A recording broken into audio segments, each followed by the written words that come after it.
ताय मनः। ओम शांति शांति शांति। ओंकार बिंदु संयुक्तम नित्यं ध्यायन्ति योगिनः। कामदं मोक्षदं चैव ओंकाराय नमो नमः। गंगातरंगरमणीयजटाकलापं गौरी निरन्तरविभूषितवामभागम् नारायणप्रियमनङ्गमदापहारम् वाराणसीं पुरपतिं भज विश्वनाथम्। रामाय रामभद्राय रामचन्द्राय वेधसे रघुनाथाय नाथाय सीताया पतये नमः। देवी प्रपन्नातिहरे प्रसीद प्रसीद मातर्जगतोऽखिलस्य प्रसीद विश्वेश्वरि पाहि विश्वं त्वमीश्वरि देवि चराचरस्य। अञ्जनानन्दनं वीरं जानकी शोकनाशनं कपीशमाक्षहन्तारं वन्दे लङ्काभयङ्करम्। सदा शिवसमारम्भां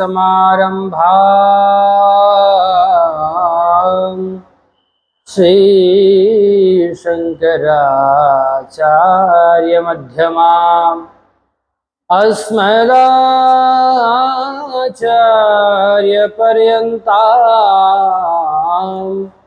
वन्दे श्रीगुरुपरम्पराम्। ओम नमः शिवाय ओम नमः शिवाय हर हर भोले नमः शिवाय ओम नमः।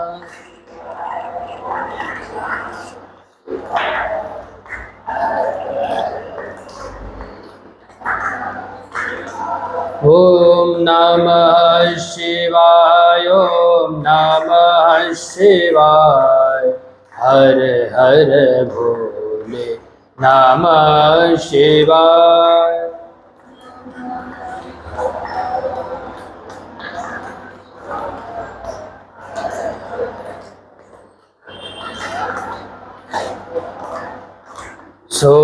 सोमेश्वराय शिव सोमेश्वराय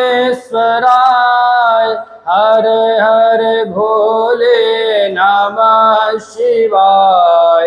सोमेश्वराय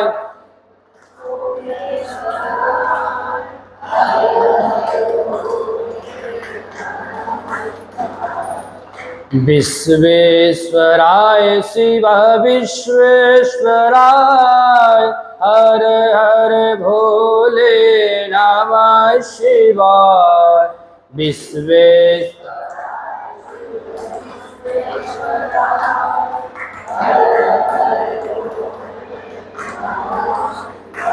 ओम नमः शिवाय, ओम नमः शिवाय। हर हर भोले नमः शिवाय, ओम नमः।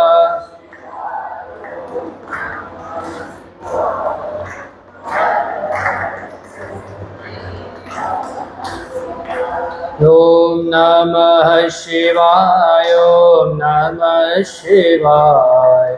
हर हर भोले नमः शिवाय।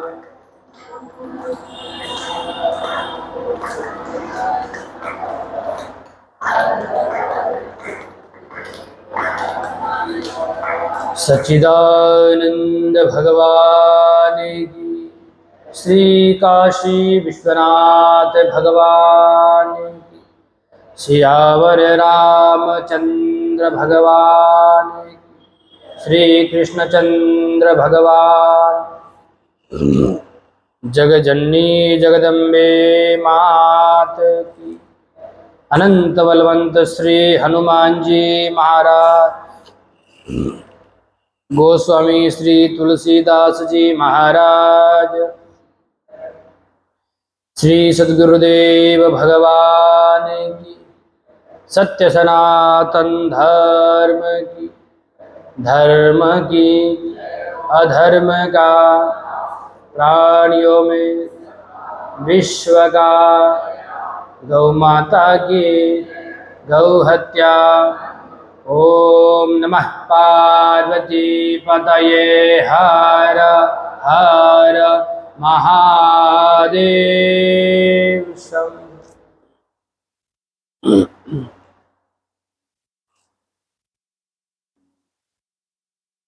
भक्तवांछा कल्पतरु अकारण करुणावरुणालय, सच्चिदानंद भगवान के युगल चरणों में प्रणाम।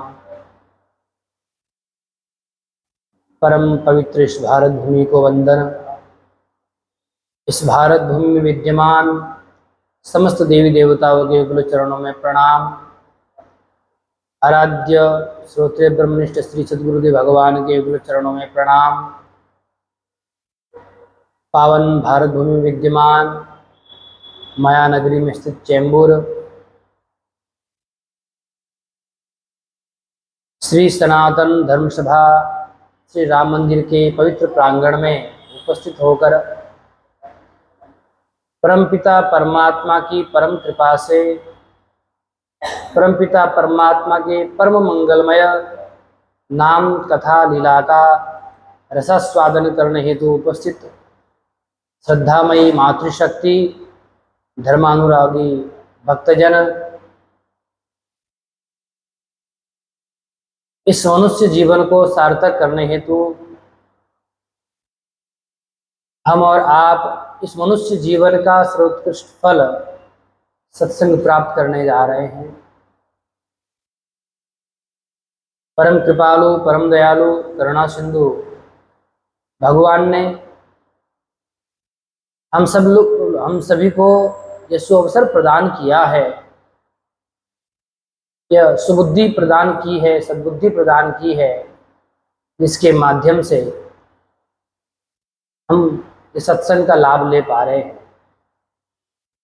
अन्यथा इस संसार में अनेकानेक ऐसे जीव मनुष्य प्राणी, उनको हम कितना ही प्रयास करें अथवा कितने संत महापुरुष अनंतानंत प्रयास करते तथापि सत्संग की ओर प्रेरित नहीं होते। सत्संग की ओर प्रेरित होना ही अत्यंत पुण्य है, महत् पुण्यम। और आकर के श्रवण करना वर्तमान समय में तो इससे बड़ा पुण्य और मनुष्य जीवन का लाभ कुछ नहीं हो सकता। आप लोग अपने जीवन में जो कुछ करना था वो कर चुके हैं। यद्यपि बाल्यकालतः सत्संग प्राप्त करना चाहिए और हमारी सनातन संस्कृति में तो यही शिक्षा दी जाती है।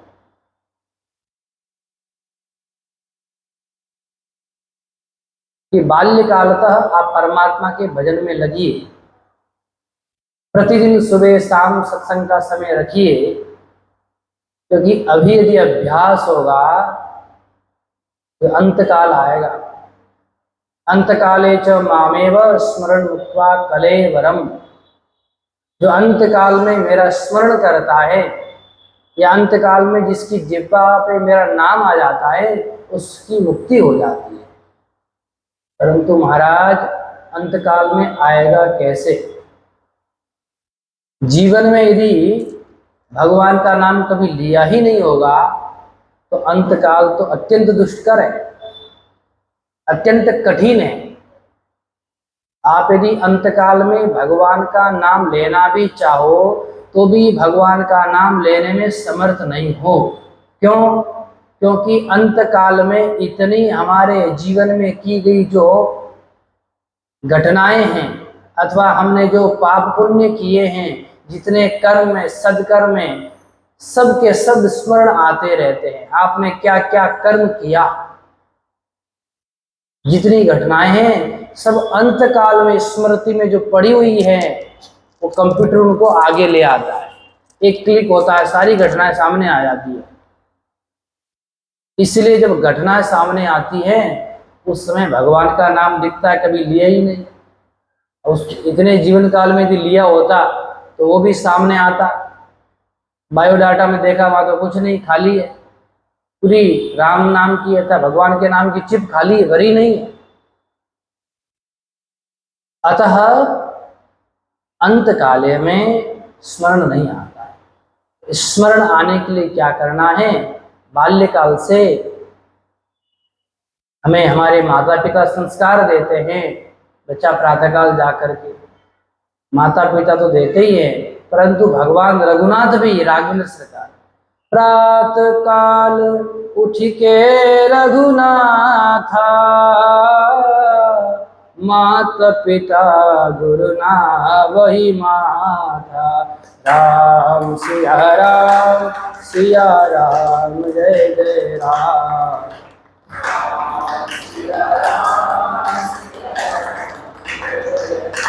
ये जब संस्कार दिया जाएगा बाल्यकाल से, बड़ों के प्रति झुकना, प्रणाम करना, तत्पश्चात बड़े ज्येष्ठ विद्वान श्रेष्ठ माता पिता हमें आशीर्वाद देते हैं, जिनके आशीर्वाद से हमारा मन, हमारी बुद्धि सन्मार्ग पर चलने के लिए प्रेरित होती है।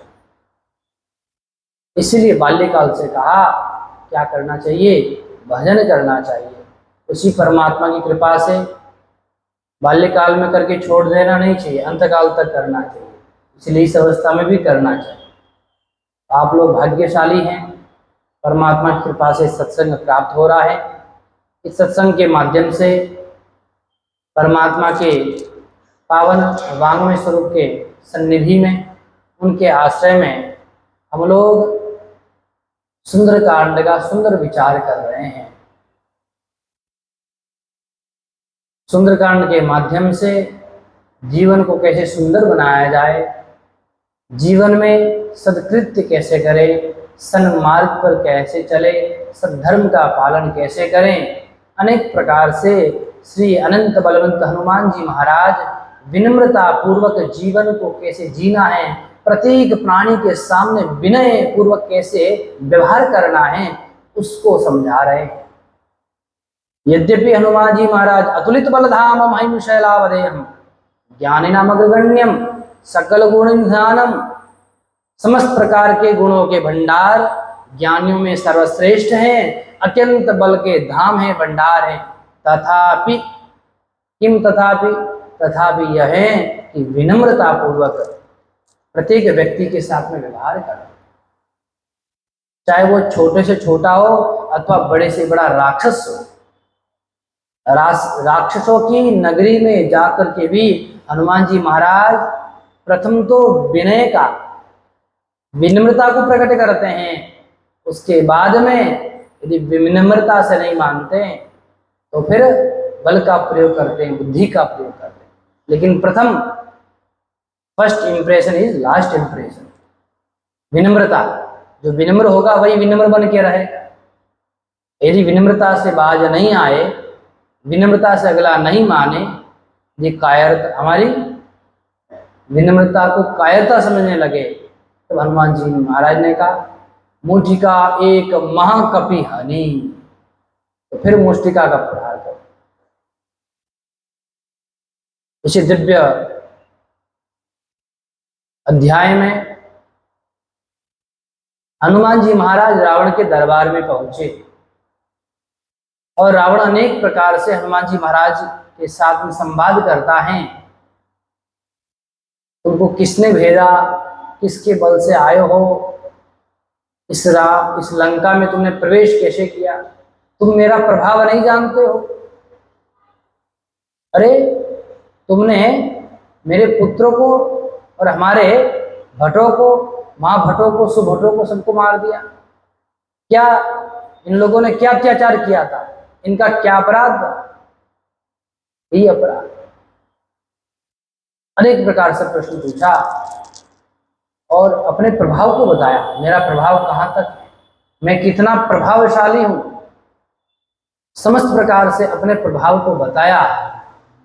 फिर भी हनुमान जी महाराज ने सुन करके कहा चलो 10 मुख से एक बार बोलने दो, नहीं तो फिर एक मुख बीच में बोल पड़ेगा। 10 मुख है, 5 मुख बोलने के बाद हमने यदि बोलना शुरू कर दिया, छठा कहेगा हमें बोलने नहीं दिया, फिर 7वां, 10 मुख है, इसको बोल करके शांत हो जाने दो।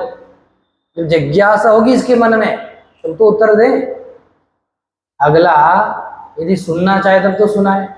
महाराज बोले ही जा रहा 10 मुख से और हमारा एक मुख है, किस किस का जवाब देंगे? तो पहले इसको 10 प्रश्न करने दो, जब शांत हो जाए उसके बाद में बोलेंगे। यही होता है समाज में, कई बार ऐसा होता है, ऐसे लोग मिल जाते हैं महाराज, बोले ही रहे, बोले ही जा रहे, ऐसा सुनते नहीं है, वो कहते हमारी सुनो, और प्रश्न करे जा रहे हैं, उत्तर भी चाहिए और चुप भी नहीं हो रहे। तो ऐसे लोगों को क्या करना चाहिए? हाथ जोड़ के खड़े हो जाना चाहिए। महाराज आप सारे प्रश्न कर लो, बाद में उत्तर दे। उसी प्रकार हनुमान जी महाराज जब रावण बोल करके चुप हो गया तो हनुमान जी महाराज ने बोलना प्रारंभ किया, हाथ जोड़ लिया हनुमान जी महाराज। देखो कितनी विनम्रता है। कल मैंने निवेदन किया था कि मान छोड़ दो, अर्थात किसी को मान छोड़ने के लिए वही व्यक्ति कह सकता है जो स्वयं मान रहित हो, जिसने अभिमान को छोड़ दिया हो, अपने अभिमान का त्याग कर दिया हो, सदैव विनम्रता के भाव में रहता हो, वही तो कहेगा, तब उसका उपदेश फलीभूत होगा, अन्यथा फलीभूत नहीं होता है। इस पर हम लोगों ने विचार किया, लेकिन रावण के सामने हनुमान जी महाराज ने कैसे अपने अभिमान को त्यागा। यहाँ देखिए, इतना कहने पर भी, अनेक प्रकार से दुर्वचनों का प्रयोग करने पर भी हनुमान जी महाराज ने किसी भी प्रकार से दुर्वचन से बोलना युक्तिगत उचित नहीं समझा, परंतु हाथ जोड़ करके रावण से कहा, रावण तुम अपना अभिमान छोड़ दो। मानो हनुमान जी महाराज अपने अभिमान को छोड़ करके कह रहे हैं। अपना अभिमान कैसे छोड़ा उन्होंने? हाथ जोड़ करके। हनुमान जी महाराज ने हाथ जोड़े तो इससे यह सिद्ध हुआ कि हनुमान जी महाराज ने अपना अभिमान छोड़ दिया है। जब अपना अभिमान छोड़ दिया तब रावण से कह रहे हैं तुम भी अपना अभिमान छोड़ दो। विनती करो जोरी कर रावण, सुनहु मान तज मोर सिखावन। राम सिया राम जय जय राम, राम सिया राम। कितना सुंदर उपदेश, कितना बढ़िया उपदेश हनुमान जी महाराज ने रावण को किया। विनती करो जोरी कर रावण, हे रावण मैं हाथ जोड़ करके तुमसे विनती करता हूँ, निवेदन करता हूँ। आपसे सविनय निवेदन है कि क्या निवेदन है? हाथ जोड़ के निवेदन कर रहे हैं क्या? सुनहु मान तजी मोर सिखावन। हे रावण, जिस प्रकार मैंने हाथ जोड़ करके अपने अभिमान का त्याग किया है, उसी प्रकार तुम भी अपने अभिमान का त्याग करो और मेरी शिक्षा को सुनो, मेरे उपदेश को सुनो, मेरी बात को सुनो और समझो। यदि तुम अभिमान नहीं छोड़ते हो तो अभिमानी बने रहोगे, लेकिन अभिमान छोड़ दोगे तो जीवन में कुछ विनम्रता आएगी, कुछ जीवन सरल हो जाएगा। जिस प्रकार जीवन में इतने परेशान हो, अशांत हो, डिप्रेशन में हो, टेंशन में हो, ये अभिमान के कारण। कूल डाउन, शांत हो जाओ, शांत हो जाओ, अभिमान छोड़ दो। इस संत ने कहा, वही व्यक्ति उपदेश कर सकता है जो स्वयं आचरण में लाता हो। उपदेश वही कर सकता है जो स्वयं आचरण में लाता हो। और जो संत महापुरुष होते हैं, महापुरुषों के अवतार होते हैं, जो भक्त होते हैं, भगवान की कृपा के पात्र होते हैं, वे स्वयं अपने जीवन में आचरण करते हैं, तदनंतर उसका उपदेश करते हैं, तब ही यह उपदेश फलीभूत होता है, अन्यथा फलीभूत नहीं हो सकता। देखिए, वर्णमाला में पहले अ आता है और फिर उ आता है। इसीलिए आता है, क्यों आता है? अ से आचरण करो, आ से आचरण, और उसके बाद में आता उपदेश। तो पहले जीवन में आचरण करो, उसके बाद में क्या करो? उपदेश करो। यही हमें शिक्षा दी जाती है। कितना सुंदर उपदेश हनुमान जी महाराज रावण को कर रहे हैं, लेकिन रावण सुनने को तैयार नहीं है। क्या कह रहे हैं? देखहु तुम निज कुल ही विचारी, देखहु तुम निज कुल ही विचारी, भ्रमत जी भजऊ भगत भयहारी। राम सिया राम, सिया राम, जय जय राम, राम।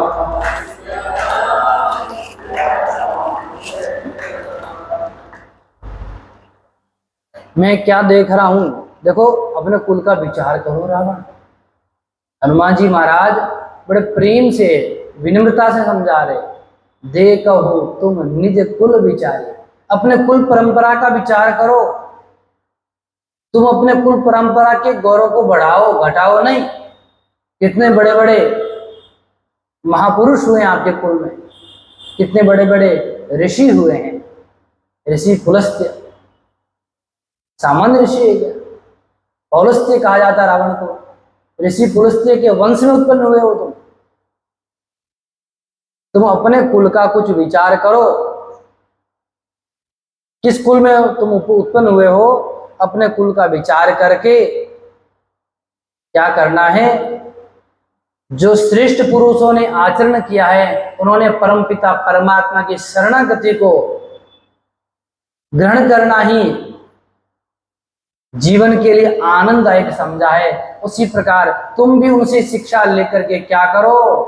भ्रम तजी भजऊ भगत भयहारी। तुम भी जो भ्रम है, जो तुमने संदेह पाल रखा है कि जो नर रूप में तपस्वी है वो परमात्मा नहीं है, तो इस भ्रम को, इस संदेह को मिटा करके उनको परमपिता परमात्मा स्वीकार करके परमपिता परमात्मा का भजन करो। भ्रम तजी, भ्रम का त्याग करो। और क्या करो? जो समस्त प्रकार के जो भय हैं, उन भय को मिटाने वाले भगत भयहारी जो परमात्मा है, उन परमात्मा का भजन करो, उनको स्मरण करो, उनकी शरणागति में आ जाओ। तो इतना सुंदर उपदेश हनुमान जी महाराज ने किया, लेकिन रावण माना नहीं। देखो क्यों नहीं माना रावण? रावण माना क्यों नहीं? रावण के कितने सिर है? 10 सिर है। महाराज, हम किसी एक व्यक्ति को कहते हैं, एक सिर वाले व्यक्ति को कहते हैं, वह हमारी बात नहीं मानता है। तो ये तो हनुमान जी महाराज कह रहे हैं 10-10 मुख वाला है, ये हमारी बात कहाँ सुनेगा? 10-10 मुख वाला है, ये हमारी बात कहाँ से सुनेगा, क्यों मानेगा? अच्छा, नाम क्या है? खोपड़ी। खोपड़ी कहते हैं इसको। इसने खो दिया है इसलिए पड़ी है, विचार ही नहीं करती है। 10-10 खोपड़ी जिसके पास हो। ऐसा रावण अभिमानी, अभिमान के कारण कभी ज्ञान अंदर प्रविष्ट नहीं होता है। तुलसीदास जी महाराज ने बहुत ही दिव्य विचार, किसी ने पूछा तुलसीदास जी महाराज से कि आपने हनुमान जी महाराज को क्या कहा? विद्यावान। विद्यावान गुणी अति चातुर, राम काज करिबे को आतुर। आपने हनुमान जी महाराज को विद्यावान कहा है और रावण को विद्वान कहा है। रावण के लिए विद्वान शब्द का प्रयोग किया और हनुमान जी महाराज के लिए विद्यावान शब्द का प्रयोग किया। तो इन दोनों में अंतर क्या है? बोले यद्यपि रावण विद्वान तो है, लेकिन विद्वान तो है, उसके पास सब कुछ ज्ञान है, लेकिन ज्ञान अंदर उतरा नहीं है। दोनों में क्या अंतर है? जिसकी बुद्धि का ज्ञान हृदय में प्रविष्ट हो जाए, ज्ञान कहाँ होता है? बुद्धि में होता है। ज्ञान सबको है, कहते हैं जिसकी बुद्धि का ज्ञान अपने हृदय में, अंतःकरण में प्रविष्ट हो जाए वह विद्यावान है। विद्या तो है, लेकिन विद्या जब अपने अंतःकरण में, हमारे जीवन में, जब जुबान जो कहती है वही कहाँ आ जाए? हृदय में आ जाए। जो जुबान व्यवहार करती है वही जीवन में आ जाए, वही विद्यावान हो जाएगा। लेकिन हमारे जीवन में आता नहीं है। क्यों नहीं आता है? उसका कारण क्या है? जिस प्रकार एक व्यक्ति सीधा खड़ा है, सीधे खड़े व्यक्ति के ऊपर आप जल डालो, यदि सीधा खड़ा है, सिर सीधा उसका, उस पर जल डालेंगे तो जल सिर से होकर के उसके हृदय को स्पर्श करता हुआ जाएगा। लेकिन व्यक्ति गर्दन टेढ़ी कर दे, गर्दन टेढ़ी कर दे तो पानी डालेंगे तो हृदय को स्पर्श करता हुआ नहीं जाएगा, साइड में गिर जाएगा। बोले एक व्यक्ति हो, उसको समझाया जाए, उसका सिर सीधा कर ले, ठीक है, लेकिन रावण के तो 10-10 सिर है। कितने सिर? 10 सिर। बोले 5 इधर और 4 इधर, एक बीच में। 10 सिर है और अभिमान इतना है। अभिमान के कारण क्या हो गई? उसकी गर्दन टेढ़ी हो गई, झुकता ही नहीं है। अच्छा, किसी ने कहा, महाराज, किसी संत से पूछा, रावण के 10-10 सिर है, बैलेंस कैसे होता है? बोले बैलेंस कैसे होता है, क्या करना देखो? बोले महाराज जी, एक तरफ 5 रहते हैं, एक तरफ 4 रहते हैं और एक बीच में रहता है। तो जिधर 5 रहते हैं वो भारी रहता होगा, तो गर्दन उसकी टेढ़ी रहती होगी। तो ऐसे जिसकी 10 सिर है उसकी गर्दन टेढ़ी है, और जल डालोगे तो हृदय को स्पर्श कहाँ से करेगा?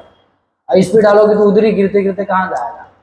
तो कहने का तात्पर्य है, ज्ञान सिर में तो है, रावण के 10 सिरों में ज्ञान तो है, परंतु ज्ञान हृदय तक नहीं पहुंचता है। ज्ञान किसके लिए? हनुमान जी महाराज जो उपदेश कर रहे हैं, उन्होंने अपने जीवन में धारण किया है। जो उनके जुबान में है, जो जिह्वा पर है, वही जीवन में है। और रावण के जो जिह्वा पर हैं वो अपने लिए नहीं है। बोले 10 सिर है, 5 इधर 4 इधर, तो बोले आसपास वालों के लिए ज्ञान है, इधर उधर वालों के लिए ज्ञान है, लेकिन स्वयं के लिए ज्ञान, जो अभिमानी है, और अभिमानी व्यक्ति कभी भी ज्ञान को पचा नहीं सकता है, अथवा ज्ञान उसके अंतःकरण में, उसके हृदय में आ ही नहीं सकता है। और किसी ने ये भी कहा, महाराज रावण सोता होगा तो करवट कैसे लेता होगा? अब 10-10 सिर है, कैसे करवट लेता होगा? तो यहाँ इसके 10 सिर अभिमान का प्रतीक है। यह रावण की प्रवृत्ति का परिचायक है। इस प्रकार के लोग यदि होते हैं तो उनकी जीवन अर्थात उनकी गर्दन टेढ़ी हो जाती है, वो हमेशा टेढ़े होकर के ही चलते हैं, टेढ़े होकर के चलते हैं, अर्थात उनके जीवन में ज्ञान कभी अंतःकरण में, हृदय में प्रविष्ट नहीं होता है। ये लोग अभिमान से भरे हुए होते हैं। तो ऐसे अभिमान से भरे विद्वान की गर्दन हमेशा तिरछी ही रहती है, टेढ़ी ही रहती है, वह ज्ञान अंतःकरण में उतरता नहीं है। और जब तक अंतःकरण में नहीं उतरेगा तो जीवन में कैसे आएगा? बात कहते हैं हृदय को लग गई, हृदय को छू गई। कब? जब आप सरल रहेंगे, विनम्रता पूर्वक रहेंगे, अपने जीवन में उपदेश को आचरण के रूप में प्रविष्ट करेंगे। हनुमान जी महाराज बहुत सुंदर बात समझा रहे हैं। किसको? रावण को। पहले तो रावण को कहा मैं किसका दूत हूं और मैं कौन हूं और मैं तुमको किनका भजन करने के लिए कह रहा हूं। समस्त प्रकार से अपने कुल का विचार करो। अपने कुल में इतने बड़े बड़े श्रेष्ठ ऋषि महर्षि हुए हैं जिन्होंने परमपिता परमात्मा को अपने तप साधना जप के माध्यम से प्राप्त कर लिया है। अपने कुल का कलंक मत बनो रावण। इसीलिए मैं समझाता हूं तुम्हें, जाके डरती काल डराई, जो सूर असुर चराचर खाई। राम सिया राम जय जय राम, राम सिया राम। ओ तासो बयरु कबू नहीं कीजे, मोरे कहे जाने की दीजे। राम सिया राम सिया राम।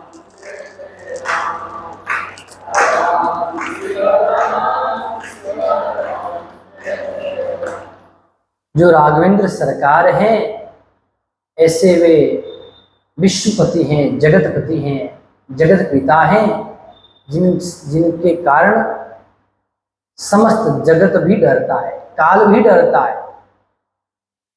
वो कालों के भी काल है, महाकाल है। काल क्या करता है? सबको ग्रस लेता है, तो कालों की भी काल है। परमपिता परमात्मा का आपने विराट स्वरूप देखा होगा, तो उस विराट स्वरूप में एक मुख से समस्त संसार की उत्पत्ति होती है और दूसरे मुख से सब संसार समा जाता है। जो सूर असुर चराचर खाई अर्थात कालों के महाकाल है। इसलिए तासो बैरु कबू नहीं कीजे, रावण उनके साथ बैर मत करो, दुश्मनी मत पालो और मोरे कहे जानकी दीजिए।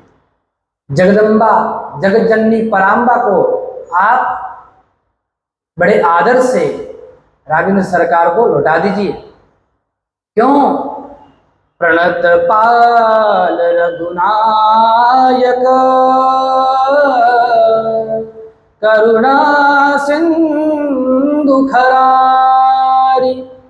गए शरण प्रभु राखी हैं, तब अपराध विसारे, तब अपराध विसारे। अरे प्रणत पाल रघुनायक, ये परमपिता परमात्मा करुणा सिंधु है, ये करुणा के सागर है।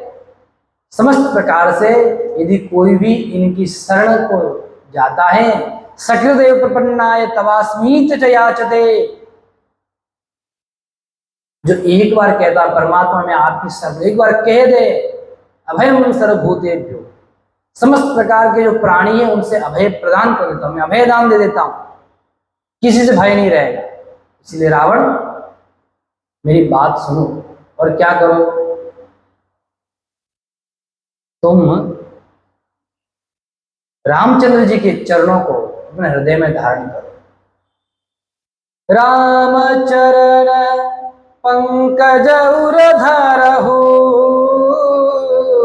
लंका अचल राजो तुम करहु। राम सिया राम जय जय राम, राम सिया राम जय जय। मेरी बात को सुनो और यदि तुम अपना कल्याण चाहते हो तो अपने हृदय में उस परम पिता राघवेंद्र सरकार के चरणों को धारण कर लो। तुम राजी तो करना चाहते हो ना, मैं भी कहता हूं तुम राज करो, तुम बने रहो, तुम्हारा यह राज्य बना रहे, सब कुछ बना रहे, लेकिन तुम धारण करो। रावण मानने को कहा तैयार।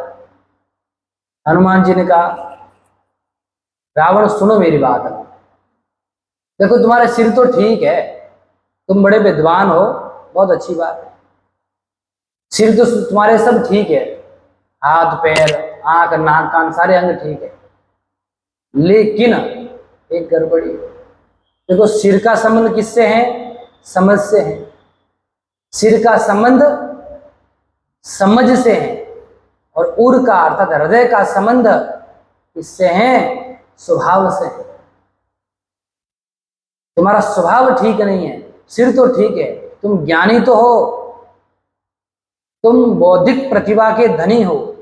जिस प्रकार एक सामान्य व्यक्ति में जो बौद्धिक प्रतिभा होती है, उस सामान्य व्यक्ति की बौद्धिक प्रतिभा से 100 गुना अधिक तुम्हारे पास बौद्धिक प्रतिभा है, लेकिन तुम्हारा हृदय जो है ना वो ठीक नहीं है, स्वभाव ठीक नहीं है, तुम्हारा हृदय अपवित्र है। दिमाग तो ठीक है लेकिन दिल खराब है। ये ठीक करना पड़ेगा तुमको, इसका इलाज करना पड़ेगा। अच्छा रावण कह रहा है तुम बड़े गजब के हो, बड़ी गजब की बात करते हो, इतना सब कुछ अच्छा है ठीक है, तुमको एक ही चीज खराब दिखी? सब कुछ परिपूर्ण है और तुम कहते हो हमारा हृदय खाली है। यहाँ देखो हमारे 10 सिर हैं, वो विद्वता से भरे हुए हैं, ज्ञान से भरे हुए हैं। हमारी लंका सोने की है, सोने से भरी हुई है।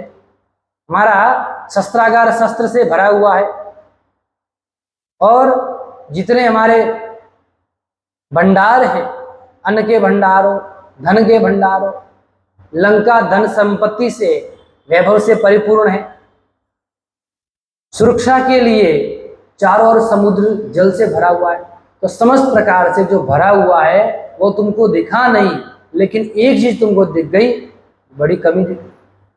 इससे क्या फर्क पड़ता है? एक चीज कमी, एक चीज कमी, तो उससे क्या फर्क पड़ता है? सब कुछ तो चारों ओर से भरा ही हुआ है। हनुमान जी ने कहा भाई जो एक चीज खाली है ना वो कितना महत्वपूर्ण है ये तो समझो। एक चीज जो खाली है वो महत्वपूर्ण कितना है ये समझना भी अत्यावश्यक है। जिस प्रकार एक व्यक्ति बीमार हो गया, उस व्यक्ति को अस्पताल ले जाया गया और उसके परिवार वाले पूछ रहे हैं 5 दिन बाद स्वास्थ्य कैसा है, ठीक है या नहीं है? बोले स्वास्थ्य ठीक है, बिल्कुल कोई दिक्कत नहीं है, हाथ ठीक है, पैर ठीक है, आंख ठीक है, कान ठीक है, नाक बोल रहे हैं, सब ठीक है, लेकिन एक अंग ठीक है, काम नहीं कर रहा है। बोले क्या? बोले हृदय, हार्ट फेल हो गया उसका। अरे भले आदमी, जो महत्वपूर्ण था हार्ट, हृदय, वही बंद हो गया तो सब ठीक का क्या प्रयोजन? इसीलिए सब भरे हुए, सब भरे हुए हैं, ये महत्वपूर्ण नहीं है, परंतु महत्वपूर्ण यह है कि खाली कौन सा है, कौन सा अंग खाली है, वो कितना महत्वपूर्ण है, ये देखना जरूरी है। हार्ट फेल हो गया, सब क्या काम का? अच्छी आंखें क्या काम की? हाथ पैर क्या काम के? जब हृदय गति ही रुक गई। उसी प्रकार से किसी सज्जन ने कहा कि हमारी उनके पास में घोड़ी थी, तो घोड़ी की इतनी प्रशंसा की उसने। घोड़ी बिल्कुल हवा से तेज भागती है, रूप में इतनी सुंदर है, उसकी किसी के साथ में तुलना कर ही नहीं सकते हैं, कोई कमी ही नहीं उसमें। उसकी आंखें बिल्कुल हिरण जैसी है, इतनी लंबी हाइट की, बहुत सुंदर घोड़ी है। लेकिन धीरे से कान में कहता है जो महत्वपूर्ण था वो तो है ही नहीं, अब मर गई प्रशंसा। तो कहने का तात्पर्य सब कुछ है, लेकिन जो होना चाहिए महत्वपूर्ण जो एक चीज है वही खाली, तो सारा व्यर्थ है, सब व्यर्थ ही व्यर्थ है, उसका कोई प्रयोजन ही नहीं होने का। जिस प्रकार रावण के पास क्या नहीं, सब कुछ है ना, शरीरम स्वरूपम तथा वाकलत्रम, शरीरम स्वरूपम तथा वाकलत्रम यशश्चारुचेत्रं धनं मेरुतुल्यम् मनश्चैन लग्नं गुरोरङ्घ्रिपद्मे तत किं तत किं तत किं तत किं विदेशेषु मान्य स्वदेशेषु धन्य सदाचारवेत्तेषु मतो न चान्य मनश्चैन लग्नं गुरोरङ्घ्रिपद्मे तत किं तत किं तत किं तत किं। आपके पास में विश्व का सबसे सुंदर स्वरूप है, रूप है, अत्यंत रूपवान है, आप अत्यंत सुंदर है। आपके पास में अत्यंत रूपवती पत्नी है। शरीरम स्वरूपम तथा वा कलत्रम यशश्चारु, और आपका चारों दिशाओं में यश फैला हुआ है।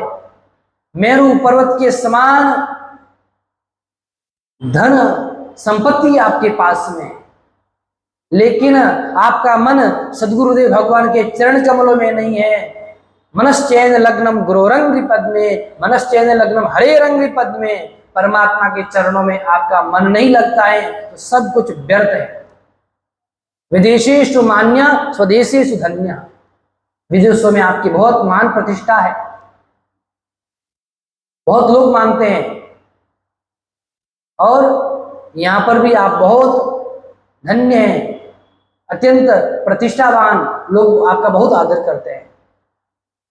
सदाचार वृत्तिषु मत्तो न चान्य, और सदाचार में तो आपसे अधिक कोई है ही नहीं है। आपके समान कोई सदा अच्छा आचरण करने वाला है ही नहीं, सदाचरण करने वाला है ही नहीं है। तथापि मनश्चैन लग्नम गुरोरंघ्रिपद्मे, आपका मन भगवान के चरणों में नहीं लगता है तो आपका जीवन व्यर्थ है। फिर क्या है जीवन का अर्थ ही क्या है? वो जीवन ही व्यर्थ है। और रावण कैसा है? षडंगाधिवेदो मुखे शास्त्र विद्या कवित्वादिगद्यं सुपद्यं करोति मनश्चैन लग्नं गुरोरंघ्रिपद्मे तत किं तत किं तत किं तत।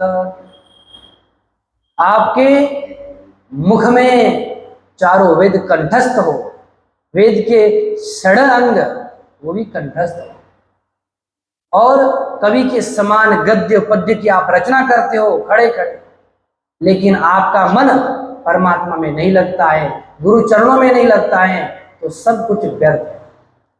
उसी प्रकार हे रावण, तुम्हारा सब कुछ ठीक है, समस्त प्रकार से तुम गुणवान हो, सब कुछ भरा हुआ है, लेकिन तुम्हारा हृदय खाली है तो जीवन ही व्यर्थ है।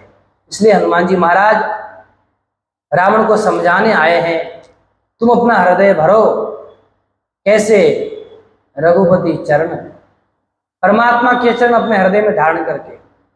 गोस्वामी तुलसीदास जी महाराज बहुत सुंदर कवितावली में कहते हैं, काम से रूप प्रताप दिनेश से, काम से रूप प्रताप दिनेश से, सोम से शील गणेश से माने, सुख से मुनि शारद से भक्ता, चिर जीवन लोम सधिकाने, हरिचंद्र से सांचे बड़े विधि से मगवा से, महीप विषय सुख साने, ऐसे उभये तो का तुलसी, जानकी जीवन राम न जाने, ऐसे उभये तो का तुलसी, जानकी जीवन राम न जाने। आपके जीवन में यदि कामदेव के समान रूप हो, आपका प्रताप सूर्य के समान हो, और सोम से आपने शील स्वभाव को ग्रहण कर लिया है, उसके समान आपका स्वभावशील हो, और गणेश के समान आप यदि प्रथम पूज्य हो, समस्त संसार में आपकी मान्यता हो, लोग आपको मानते हो, शुक मुनि जैसे आप वैराग्यवान हो, ज्ञानवान हो, भक्तिवान हो, और शारदा माता जैसे वक्ता और इतनी जीवन की आयु लंबी हो, जिस प्रकार लोमस ऋषि की कितनी आयु थी। लोमस ऋषि ने किसी ने पूछा, आपकी इतनी लंबी आयु है, आप घर क्यों नहीं बनाते? बोले छोटा सा जीवन है, इसमें घर क्या बनाना, न जाने कब चला जाए। बोले आपके जीवन की आयु कितनी है पता है? बोले हाँ पता है। बोले मेरे जीवन में जितने रोम हैं, जब सारे रोम नष्ट हो जाएंगे तो मेरी आयु पूरी हो जाएगी। बोले अच्छा, तो रोम कितने दिन में गिरते हैं? एक दिन में, एक महीने में नहीं, एक मास में नहीं, 100 वर्ष नहीं, 500 नहीं। बोले जब महाप्रलय होता है तब एक रोम गिरता है। जब महाप्रलय होता है उस समय एक रोम गिरता है। तो कहने का तात्पर्य है, यदि लोमस ऋषि के समान इतनी लंबायमान दीर्घायमान आयु भी हो, हरिश्चंद्र के जैसे आप सत्यवादी हो, सत्यनिष्ठ हो, धर्मनिष्ठ हो, ब्रह्मा के समान यदि बड़े विधाता हो, ज्ञाता हो, इंद्र के समान आपका ऐश्वर्य हो, समस्त प्रकार के सुख आपके सामने हो, फिर ऐसे उभये तो का तुलसी जानकी जीवन राम न जाने। इतना सब कुछ होने पर भी यदि जानकी जीवन जनक नंदिनी के प्राण वल्लभा राघवेंद्र सरकार ऐसे भगवान को नहीं जाना, अर्थात उनके चरणों में प्रेम नहीं हुआ, उनके प्रति श्रद्धा आस्था निष्ठा ये नहीं हुआ, तो सब कुछ हमारा व्यर्थ है, किसी काम का नहीं है। इसलिए रावण, मैं चाहता हूं तुम बड़े बने रहो, लंका में तुम्हारा राज्य बना रहे, समस्त प्रकार से तुम विद्वान बने रहो, लेकिन तुम्हारे में जो एक कमी है कि तुम्हारा हृदय खाली है, उस हृदय को तुम भर लो। क्या कर लो? उस हृदय में परमपिता परमात्मा को बिठा लो। वही तो नहीं है। बोले जीवित कौन है? जीवित वो नहीं है जिसकी श्वासें चल रही है, जीवित वो नहीं है जिसकी श्वासें चल रही है, जीवित तो वो है, गोस्वामी तुलसीदास जी महाराज कह रहे हैं, जिन हरि भक्ति हृदय नहीं आनी जीवित शव समान। जिन मनुष्य ने परमपिता परमात्मा की भक्ति को हृदय में धारण नहीं किया हो, परमात्मा के प्रति प्रेम नहीं हो, रति मति गति परमात्मा से नहीं हो, वो मनुष्य सबके समान है, मुर्दे के समान है। इसलिए रावण, क्या करना है तुम्हें? अपने जो हृदय का खाली स्थान है, सब कुछ भरा हुआ बहुत अच्छा है, मैं प्रसन्न हूं, लेकिन उस स्थान को यदि भर दोगे तो जीवन आनंदमय हो जाएगा। सारे अंग अच्छे हैं, लेकिन तुम्हारा हृदय जो है वही खराब है, तो आप सबके समान हुए कि नहीं हुए? आपके सब अंग ठीक है, हाथ पैर आंख नाक कान, लेकिन हृदय, प्राण चले गए, हार्ट फेल हो गया, हार्ट अटैक आ गया, तो व्हाट विल यू डू? फिर क्या बचेगा? सब समाप्त हो जाएगा, कुछ नहीं। इसलिए रावण क्या करना है? रावण को हनुमान जी महाराज समझा रहे। अच्छा, रावण कह रहा है तुम बड़े विचित्र हो, आज तक जो भी यहाँ आए सबने मेरी प्रशंसा की, मैं बड़ा प्रतापी हूं, मेरा वैभव सब और फैला हुआ है, सब डरते हैं, और तुम एक ही मुझे मिले हो जो हमारी कमी बता रहे हो। तुमको हमारी कमी क्यों दिखती है? इतना कुछ नहीं दिखता, भरा हुआ है, इतने बलवान पहलवान विद्यावान ज्ञानवान विद्वान ज्ञानवान सब कुछ हमें, वह नहीं दिख रहा है। हनुमान जी महाराज कहते हैं देखो ऐसी बात है, अंदर से चाहे दुखी हो, लेकिन कैमरे में फोटो, अच्छा पास वाले को पता भी नहीं चलना चाहिए कि मैं कैमरे की तरफ देख रहा हूँ। सजग होते कि नहीं होते? तुरंत कैमरा क्या करता है? कैमरा करता आप अंदर से कितने दुखी उससे मतलब नहीं है, बाहर से आपका फोटो अच्छा ले लेगा, बढ़िया से आता है कि नहीं आता? अच्छा किसी घर में विवाह हो और बेटी का जाना होता है, जाती है ना, बेटी को क्या करते हैं? विदा करते हैं, और बेटी माँ दोनों रो रही है, और उससे महाराज कैमरा मैन आ जाए वो फोटो लेने लगता है। और फोटो लेता तो फोटो अच्छी आती नहीं है। वो कहता है जरा इधर देखिए ना, एक तो माँ बेटी विदा हो रही हो, इतने दुख में, दुख की घड़ी है। वो कहता है इधर देखो। अच्छा ऊपर से और कहता है स्माइल प्लीज। इतनी दुख की घड़ी है, कहते हैं स्माइल प्लीज। वो कहते हैं अरे बोले अंदर से आप कितनी दुखी हो उसे मतलब नहीं है, फोटो में स्माइल आनी चाहिए। तो कैमरा क्या करता है, आपके भीतर कितना दुख भरा हुआ उसको नहीं दिखाता, उसको छिपाता है। बाहर जो एक्सरे क्या करता है, बाहर की बनावट कितनी सुंदर हो उससे मतलब नहीं है, आपके भीतर क्या रोग है, कहाँ कमी है, उस कमी को दिखाता है। इसीलिए जो सदगुरु होते हैं, संत होते हैं, वो एक्सरे का काम करते हैं। आपकी धन संपत्ति से मतलब नहीं है, आप कितने विद्वान हैं उससे मतलब नहीं है, आपको संसार कितना मानते हैं, कितनी प्रतिष्ठा है उससे मतलब नहीं है, आपके भीतर क्या कमी है उस कमी पर चोट करते हैं। और ये इसीलिए जो डॉक्टर होता है ना, एक्सरे कौन करता है, डॉक्टर। और फोटो कौन खींचता है, फोटोग्राफर। फोटोग्राफर को मतलब नहीं है आप दुखी के सुखी है, स्माइल प्लीज कहना है। और डॉक्टर को मतलब नहीं है बाहर से सुखी रहो, तो आपके अंदर की कमी को देखेगा। डॉक्टर उसको क्या कहते हैं, चिकित्सक। और हम लोग क्या कहते हैं, वैद्य। तो गुरुदेव वैद्य है, हनुमान जी महाराज वैद्य बन के आए। इसलिए गोस्वामी तुलसीदास जी महाराज कहते हैं जय जय जय हनुमान जो साई, कृपा करहु गुरुदेव की नाई। जय सिया राम, जय जय सिया राम, जय सिया राम, जय जय सिया राम। इसलिए हनुमान जी महाराज वैद्य बन करके आए हैं। इसलिए हनुमान जी महाराज देख रहे हैं रावण के अंदर कमी। तुम बाहर से चाहे कितने प्रसन्न हो जाओ, लेकिन अंदर से हृदय खाली है तो जीवन व्यर्थ है। इसलिए हनुमान जी महाराज ने कहा क्या, राम चरण पंकज उर धरहु, लंका अचल राज तुम करहु।